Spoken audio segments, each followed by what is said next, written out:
Birodar, xotirjam bo'l. Robbing sendan bir narsani olib qo'ygan bo'lsa, uni o'rniga undan yaxshiroq narsani beradi. Bu bizning e'tiqodimiz. Shuning uchun ustingga kelgan musibatga afsus chekma. Mana shu musibatni taqdir qilgan zot Alloh azza va jallaning huzurida birodar ajr bor, jannat bor. Endi mana shu ustingga kelgan musibat, seni qo'lingdan bir yaxshilikni ketishligi, shu musibat seni Alloh deyishga undadimi? Robbim deyishga chaqirdimi? Demak, bu seni foydangga bo'ldi.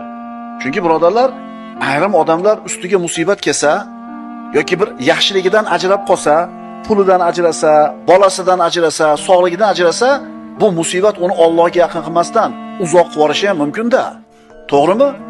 O'shuning uchun kasal ko'rgani borgan paytda bir odam Alloh sabr bersin, inshaalloh gunohlarga kaforat, Alloh taolo bundan kattaroq xayriyatlarni beradi deyish kerak, ko'nglini ko'tarib ketish kerak.